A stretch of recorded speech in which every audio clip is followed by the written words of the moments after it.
Hello and welcome to Profiles in Risk. This is your host, Tony Cañas, starting my second year of hosting the podcast. Today we are recording episode, 221, 222. I'm not exactly sure what order it'll go out. I have a few waiting. And today we have our guest, Paul Prendergast, CEO of Blink Parametric. Paul, how's it going today? Great, Tony. Fantastic. Great to talk to you. Awesome. And for anybody who is familiar with different English accents, you probably already figured out that he's Irish. And if you are watching this on the YouTube channel, not on the podcast side, if you have an image, you can see that he looks nothing like a leprechaun. But if you are like me and you're just listening to a podcast, that is the image they immediately get, right? Okay. And you're holding a Guinness, of course, in the image. All 24 hours a day, yeah. Of course. Just before we started recording, I was telling Paul about my visit to Ireland, and I didn't tell you this piece, but at one point we went into a pub in the middle of the trip at like 9 a.m. because we were a little bit lost, and it was packed. I swear, like it was packed 24 hours a day. So Paul, what is Blink Parametric?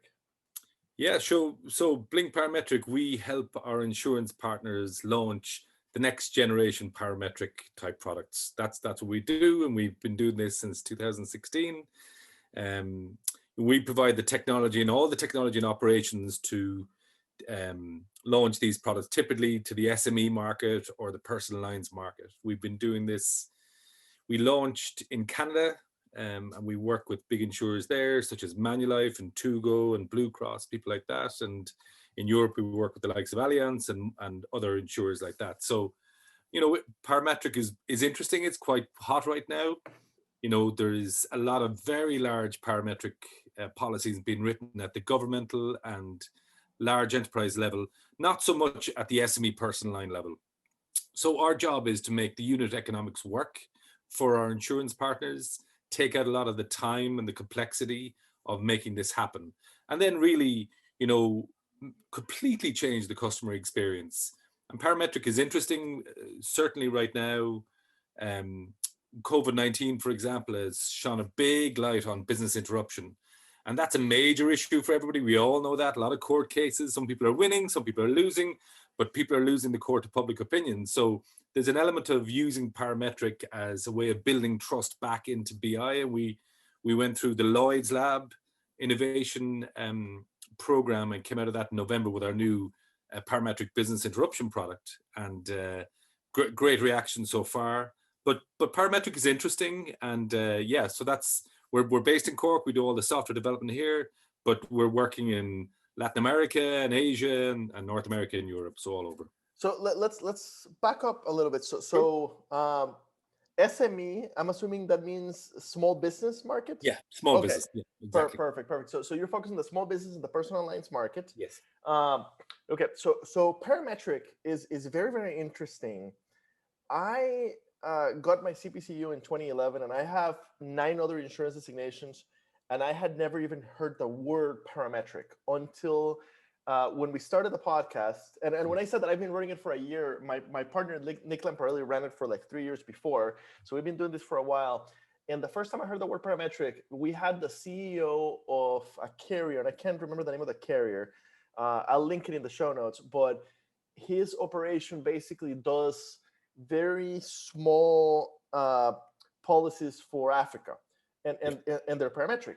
And so it is very interesting to me that I don't know about the CIAA, I believe is the CPCU equivalent in England or in Europe, but even CPCUs, and I believe CICs here in the States, so the 2 top designations for insurance people here in the States, the word parametric isn't even mentioned.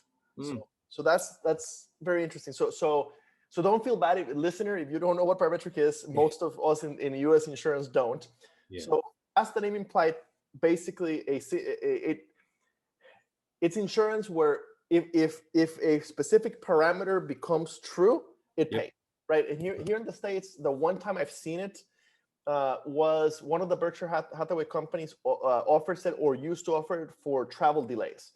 Yes. Basically, you can buy on an app, and if your flight gets delayed by X amount of time, it just pays. There's no claims process. There's right. So it it is a very interesting. My understanding of it is it is a very interesting complement to the traditional insurance product, which is I never remember the word. The traditional insurance product, which is supposed to get you back to where you were minus your deductible, but where the claims process can be onerous and expensive and slow. Yeah. So you guys started back in 2016. So the original use case wasn't BI. What was it was travel insurance. Oh, okay. So the model that Berkshire tried here in the States. Yeah. So okay. It was travel insurance, and we've been doing flight delay and flight cancellation, working with travel insurers in different markets for quite a few years. We've built our platform and cut our teeth in that, and that's been really interesting. You know, somebody's stuck in an airport and something bad happens, all hell break loose. You know, you have a choice of queuing up for hours, or, you know, it's not a pleasant experience. So we do, you know, if your flight's delayed overnight, we get you a hotel, we get you cash within minutes, we get you rebook you on the next available flight if it's cancelled. So we build a whole service layer around it. So our view on Parametric is it's not just a quick way of getting you cash. It's actually an ability to resolve the problem in real time. And that's what everybody wants right now. So, and Parametric in our view, and I think it's very interesting that it's not commonplace. I think there's really strong reasons why that's not the case. And you mentioned at the start, you know, micro insurance in emerging markets like Africa, certainly Parametric, very small ticket items. And then you have flight delay, etc., that we've done, and a number of others have done as well. Again, in relatively low ticket items. But when you look at SME space, the ticket items are getting bigger, and a lot of underwriters are uncomfortable. And we looked at this challenge, and our solution to this challenge is you need to be able to, a fantastic experience for the small business in Atlanta, but the underwriter is really uncomfortable not having eyes on a claims process, and suddenly wakes up on a Tuesday morning and there's been millions of dollars of claims paid out automatically. That's a scary scenario for the underwriter. So we looked at this and we said, okay, so how can we actually, it's almost where the next generation Parametric is almost automated indemnity. So what we have integrated with 11.5. Indemnity, that's the word I was looking for. That's the word. Indemnity, yes. Indemnity. So indemnity basically is supposed to get you back to where you were. Correct. Minus your deductible. Parametric, it doesn't take the time to really understand the loss. Quite simply, if it happened, here's your check, right? Or here's your transfer. More specific. That's your traditional Parametric. We're taking it the next step. Okay. We almost call it the next generation Parametric or automated indemnity. In our mind, it's pretty much the same thing. So we've integrated with 11,500 banks and credit unions in the US. So if you're that small business in Atlanta and something happens, say BI or whatever that may, a business interruption happens, we know that, say, you're in the path of the hurricane. That's what we launched through Lloyd's. So that's trigger number one, but we've separated the trigger and the index. And then we're able to analyze your banking records in real time, get the last 18 months, and we know if it's been impacted or not. Also, so you're also automatically looking at the forensic accounting piece, which is where it would get really expensive. That's part of the problem with BI claims. Yeah. It's not just is it covered or is it not covered. It's also they are expensive to historically, right? You literally need to get a forensic accountant to dig through your books, and they're expensive to adjust. And it takes time. The average BI claim is 6 to 18 months. And if you look at, that's fine. And this is where Parametric really is siloed with large enterprises where cash flow, Walmart doesn't mind about $20 million. They have a lot of money on their balance sheet. That's not an issue. But if you're a small restaurateur in Atlanta with a couple of restaurants, you really need that cash flow. So FEMA in the States have said to us that if you're a small business and you're not reopened within 5 or 6 days, the chances are there's a 90% chance you're going to close within that year. Mm-hmm. So our job as people in the insurance industry, and obviously we're right in the middle of a pandemic, is when something goes wrong, you need to have a solution where you can get that SME up and running quickly. So instead of 7 months, we can get money in 6-7 days, but still allow the underwriter to be comfortable that you're only paying out to people who have been affected.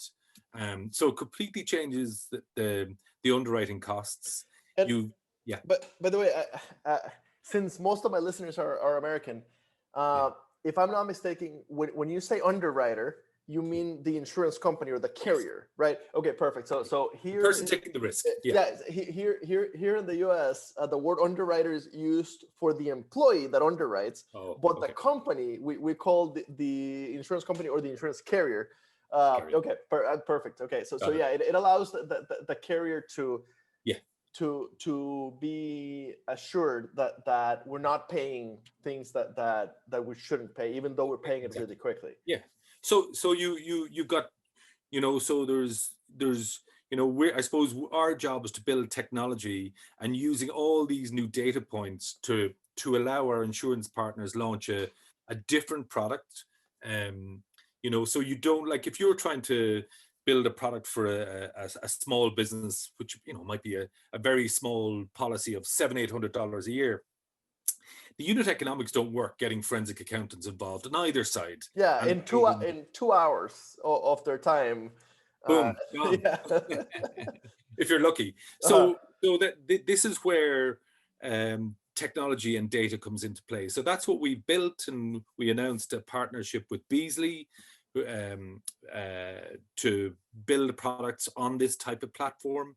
And look, I suppose we're, as you can see, people who are looking at me right now have a lot of gray hair. We've been around the block, and we've worked with insurance companies for over 15 years, and we understand the challenges. It's great to have a great, cool new idea. We understand the challenges insurance companies have of actually turning that into reality. And we work with insurance companies, and we understand the problems that they have. So our job is to be that product innovator, if you like, within as part of their toolkit, if you like. So when they come to us, and the one we launched in November was hurricane, but people are talking to us about all sorts of different perils, and our job was to find the right data that we can ingest on our system, and we can do things really, really quickly. So the bits that we don't do, and this is super important, I think, we're not trying to be the person who prices the risk or understands the risk, because insurance companies, in our view, really understand hurricane risk. They really do. They're doing it for years. We don't try to acquire customers. Insurance companies are so good at acquiring customers, looking after the customers, but typically the challenge they have is building a product really quickly. And so that's what we've done for a number of big insurance companies, and it's all white label. No consumer sees Blink. We're happy to be in the background, but our job is to build products in a couple of months and get it live and get going. In a couple of months. Yeah, that is crazy. We built for our industry. Like, yeah, I know. Changing the font size on the website will take a couple of months. Look, it's just, they're very large ships. The technical teams and insurance companies have a hugely difficult job to do. Security, keeping all the legacy systems together. They're looking after a lot of customers, so it's very hard for them to have time to look at the cool new thing. Whereas our job is, it can be as an API, and the level of integration required.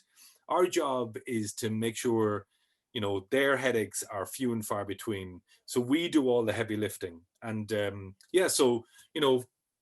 Blue Cross, we launched with them in 2018 in Canada, and a year later we signed a 5-year contract with them. So they trust us. They know how we do things. We work very much as a partnership. It's a long-term partnership in our view, and this is not something that you launch a software and turn into revenue tomorrow.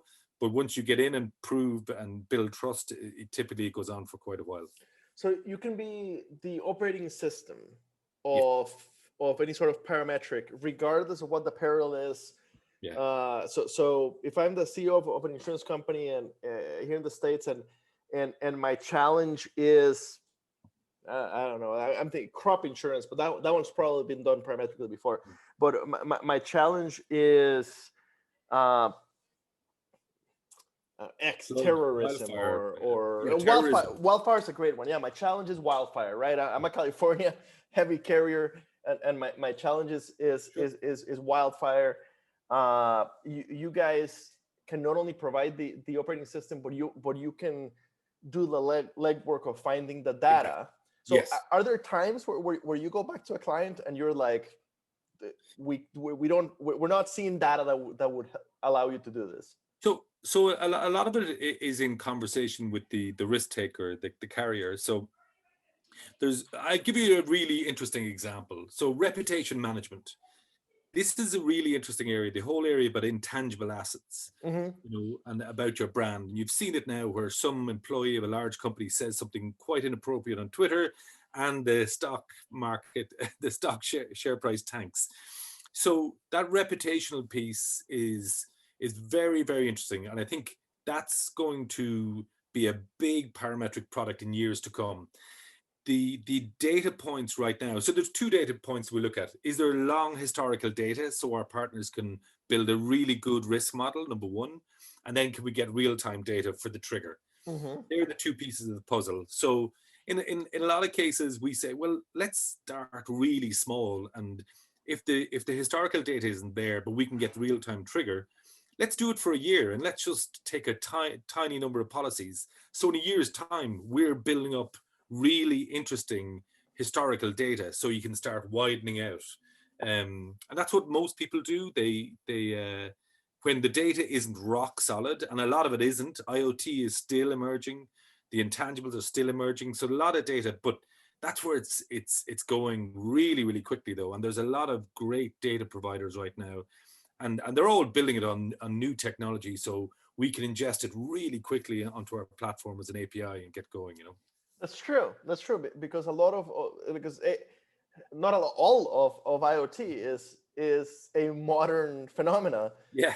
You're right. Everything's going to be API enabled. You're API enabled too. Yeah. You can digest the data right away. That makes sense.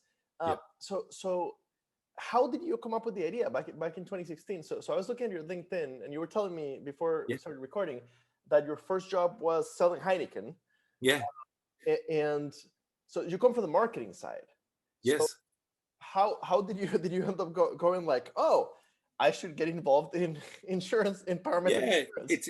It's interesting. The last business I was involved in was a mobile security startup. It was Find My iPhone before iPhone was launched. And long story short, based in Ireland, how we're going to monetize this, we started working with mobile phone insurance companies. Wrapping security and insurance together seemed to make sense to us. Mm-hmm. That was our first entree into insurance, and we were amazed at the size of the business and how it all worked, and really just understanding it. And we saw big mobile phone insurance schemes where there was a lot of fraud. There was a lot of schemes where insurers lost a lot of money, et cetera, et cetera. And we said, there's got to be a better way. And we said, look, if you can use third-party data, you can just build a better experience for the consumer or the insured party, and more importantly to us, the insurance company. So our view is, if you can ensure the carrier is comfortable with the risk, the outcome will be great customer experience. So that's really where it came from. And it's a fascinating industry. It's obviously changing quite. When we started in 2016, InsurTech, they were still fighting over how to spell InsurTech back in 2016. Mm-hmm.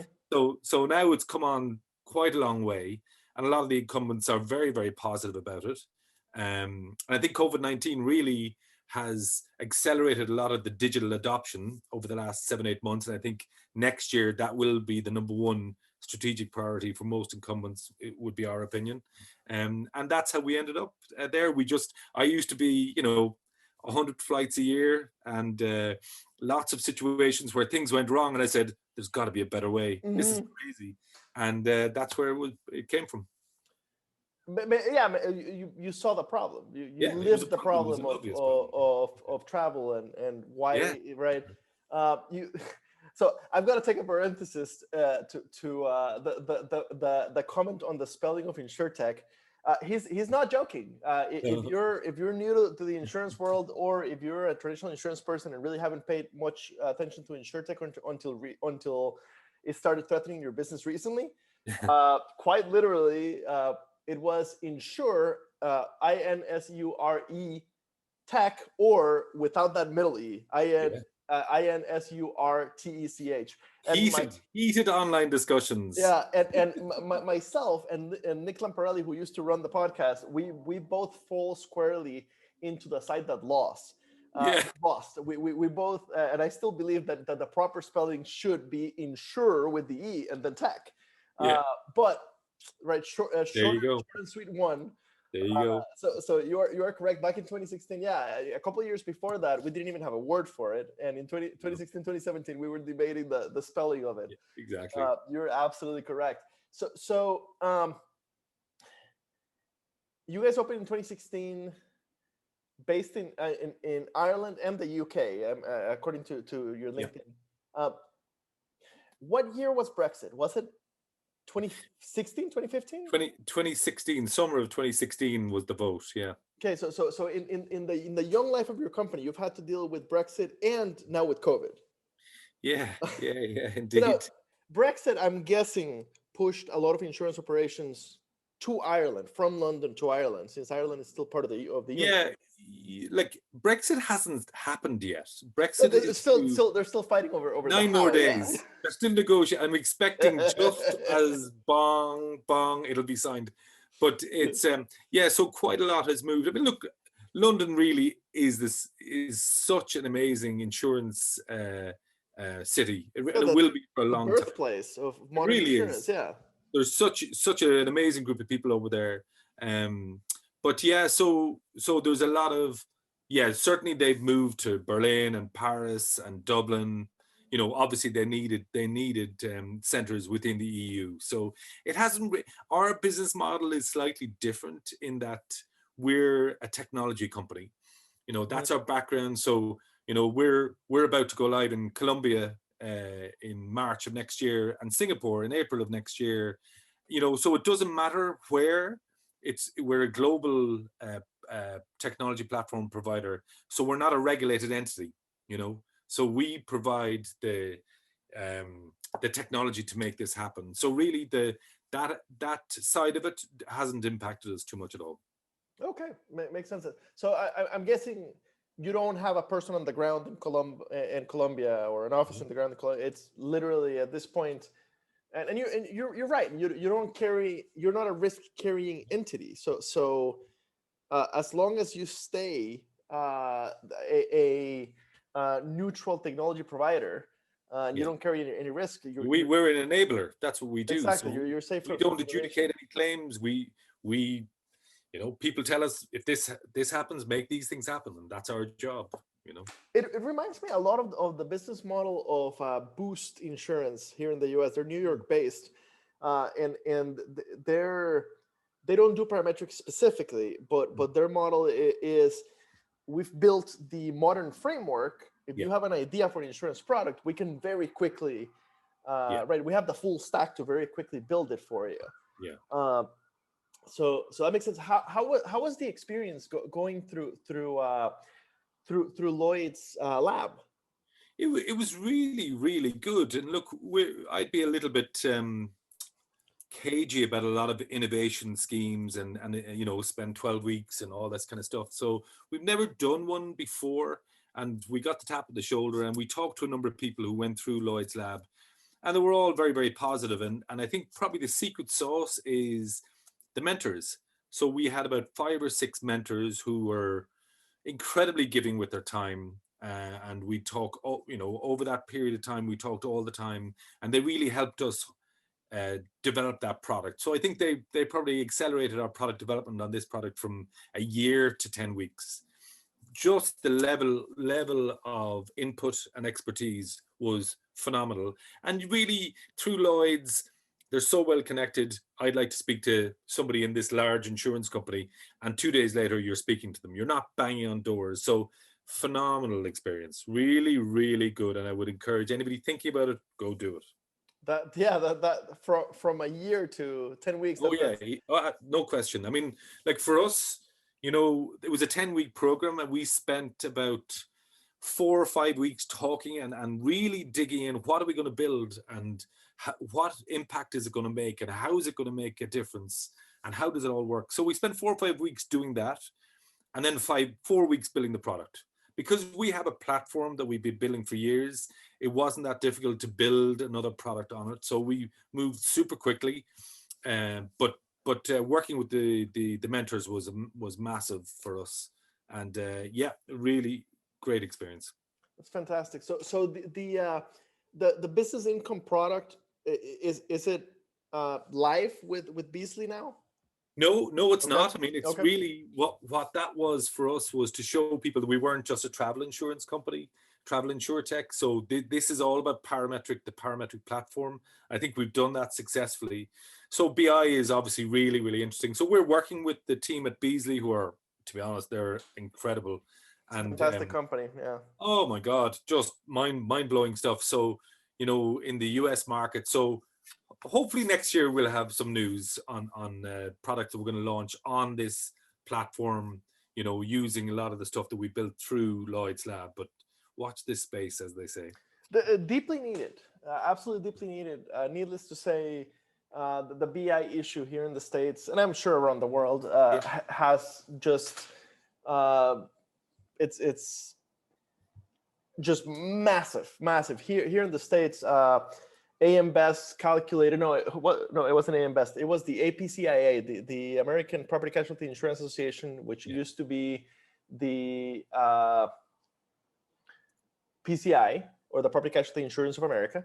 Kind of the main lobbying group for the PNC, or the non-life, in case for the European listeners, industry here in the States, calculated that the amount of losses, the BI losses by small businesses, in a matter of 3 months would bankrupt the entire insurance industry in the US. Like the numbers are just mind blowing. So I've got to wonder. So you've built the technology to do it, and you described a way that makes sense to me, right? Where we don't have to get forensic accountants involved. But I do wonder if the premiums will be affordable. Is this actually insurable in the private market? Yeah, that's a great question. And obviously, look, we've done hurricane, but if you take COVID as an example, and this is the reason why we've done this. Look, it's our nature.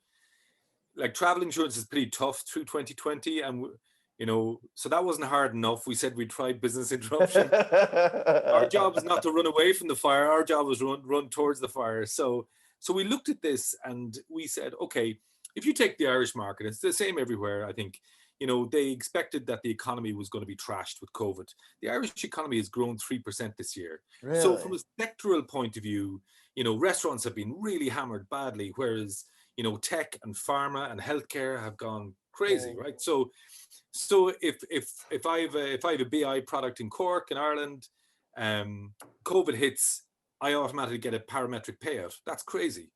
Our business is going great. So really, you need to have that next generation. If you take COVID-19, if you're just saying, if there's lockdown in London, every business gets paid, that will never be sustainable. Yeah, exactly. The numbers just will never work. They don't. Mm-hmm. But if the next pandemic will hit some other part of the economy, so it's law of large numbers. And look, it's insurance, so if this will affect I don't know, dentists, but nobody knows what it's going to be. But it's going to affect dentists, for example, but it won't affect restaurants next time around. Whereas if you've just got if you're in London, everybody get paid. That will never work.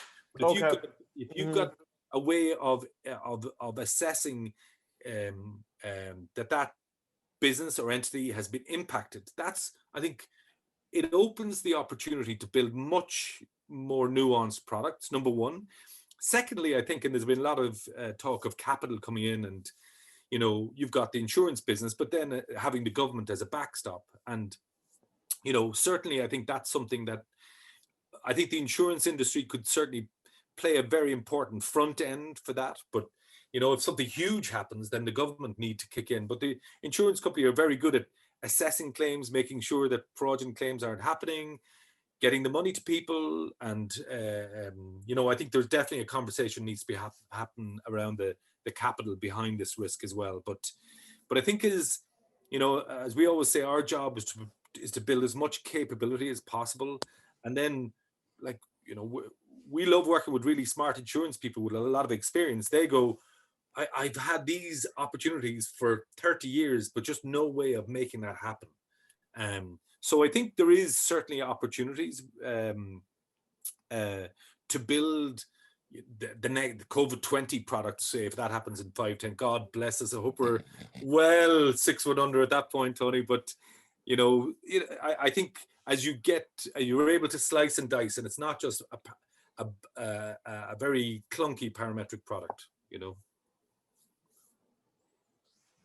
Yeah, it makes sense. I get what you're saying. Yeah. So the numbers.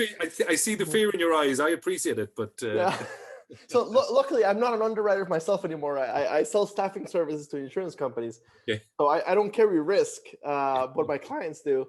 And as a former underwriter, yeah, exactly. But one interesting thing that I've read a lot about, and it'll be very interesting to see throughout next year, will the level of small businesses in particular who've been hit quite badly, will they stop buying business interruption insurance? Financial Times have said it's going to be a big drop. So that's going to be interesting. My guess is that the closest comparison, I'm a big behavioral psychology guy. And I am very convinced that economics is wrong in many cases when it comes to the use of Homo economicus, right? The perfectly rational decision maker with perfect information. The reality is humans are imperfect and never have perfect information. And psychology has found that we make decisions emotionally, and then we use our processing power to justify them to ourselves, right? And convince ourselves that we did them for the right reasons. Yeah. So I think the closest comparison might be flood or earthquake insurance, right? So there's a big earthquake and everybody buys earthquake. 2 years later, they're like, why am I paying this, right? Or flood is a perfect one. And part of the problem is with both of those products is that here in the States, right? I'm not familiar with the cases abroad, but here in the States, the problem with both of those products is that they've never become widely held, right? So if every homeowners and every business policy covered flood, then the premiums would be low enough that you wouldn't be thinking, why the heck am I paying? The same thing with earthquake, right? If every home in the States and every business had earthquake insurance, then the premium would be affordable for everybody. Yes. Right, because the law of large numbers really kicks in. So my fear is that yes, in 2021, whoever has the product will just sell immense amounts of it. But 2023, 2024, 2025, unless it's become very widely, right, or unless it gets to a point where my bank forces me to have BI coverage in order to get a loan, and my landlord forces me to have BI coverage in order to be able to extend the lease, because right, last time they got burnt by a business that went out of business because of COVID, and they lost a lot of money on that place sitting empty and not being able to pay. So unless it becomes kind of a requirement, my guess is a lot of small businesses which almost live hand to mouth. I don't know if that's a saying in okay, perfect. My guess is that a lot of them will slowly drop it, unless we can keep the premiums at a level that makes sense, unless we can make it part of the package, basically. So that's the. It'll be interesting, and I think that's one. Our business model is to, as we mentioned at the start, is that hybrid product.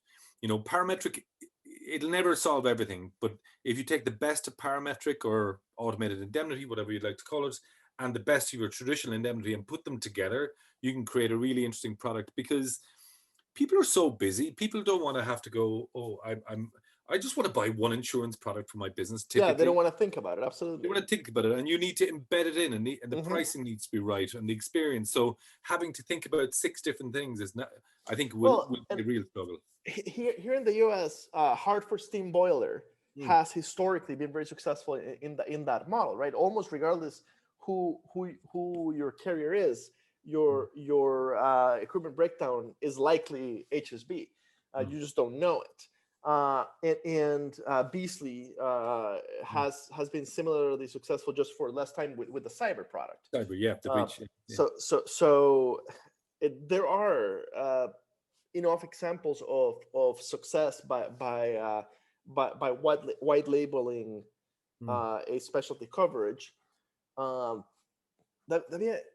I need to get somebody from HSB to come on the program to talk about how it became that way, because Yeah. I don't know if it's required by lenders or so anyway, that's an interesting thought. This has been very, very interesting. One final question. So the automated indemnity type product, Yep. right? That works. It makes sense that will grow to other lines of business and to other things within the industry. So in an automated indemnity product, you don't need claims people. No. You don't need SIU fraud detection people. You don't need underwriters, really, right? The underwriter is fairly automated away. Is this going to kill jobs within the insurance industry in the long term, or is it one of those things that you get to the bigger stuff and that really can't be done in an automated way? I think what it'll do is actually the opposite. I think this is not a zero-sum game. This is about creating new opportunities for insurance companies to launch new types of products for new markets. As we said at the start, people don't know what parametric is right now, which is, that doesn't make sense, really. If you talk to any small business person, explain what parametric is, they go, that's exactly what I want. Why don't I have this? And but I understand the reasons why. So, being able to offer a relevant product to those small businesses or personal lines, but it makes sense to the insurance carrier. So you're talking about generating new revenues and new opportunities. And we believe in hybrid products. So you want to start plugging all those protection gaps as a hybrid product, because BI, in our view, we're the first responder. We'll get you money in the first 7-8 days. We'll look after you the first 2-3 months, and then you'll have your traditional TPAs and forensic accountants for the bigger claims at that point. So you get the best of both worlds. So I think that, if you look at the biggest thing, Tony, that's going to face us in the next 10 years is climate change. If the insurance companies using technology and data can provide relevant products to all manners of people and small businesses, there's huge opportunities there to help them run their businesses better, etc. And a lot of those aren't being looked after today. So I certainly think that it's a huge growth opportunity for insurance. 100%. I have wondered, and I'm not an actuary or anything near, I can't do math, but I have wondered whether the insurance industry can play a role in climate change. We definitely can, no question about it. It's just, we need the political will and the business will within insurance. Yes. But where I wonder if insurance can play a role is when it comes to automation, eliminating jobs. And I agree with you that insurance won't be heavily affected by this. But other industries, I wonder if there is a way to create a product where you pay a small premium every month, and if you do get hit by technological unemployment, it'll pay for your retraining into a more modern field. Yeah. So anyway, if you run with it, the commission check will be on its way to exactly. Exactly. I hope somebody runs with it. Pints of Guinness. Exactly. I hope somebody runs with it, because I don't know how to do it myself. But that's a nice idea. I like it. But I do think that we'll need it, right? And it's somewhat of kind of the private version of the guaranteed minimum income. Yeah. Right. Like you couldn't. It'd be really hard to insure your income for life, although that's kind of what disability insurance does. But this would be catastrophic, right? The number of people would affect the entire industries. So it'd be hard to insure your income for life. But if we can insure your retraining, your skill set. Exactly. Yeah. I think that, Yeah. that would make a lot of sense. So this has been super interesting. Thank you so much. Yeah. And Great chat. for the listeners, if you run an insurance company or the innovation area of an insurance company, and this sounds like something that might be a match for you, in the show notes, I have the link to Paul's LinkedIn and to the Blink Parametric website. Give him a call. Let's see if we can help roll this out further in the States, because anything that improves coverage is good for society, and it's good for our industry. It's good for everybody. So thank you so much for joining today. Great. Thanks, Tony. Appreciate it. Anytime.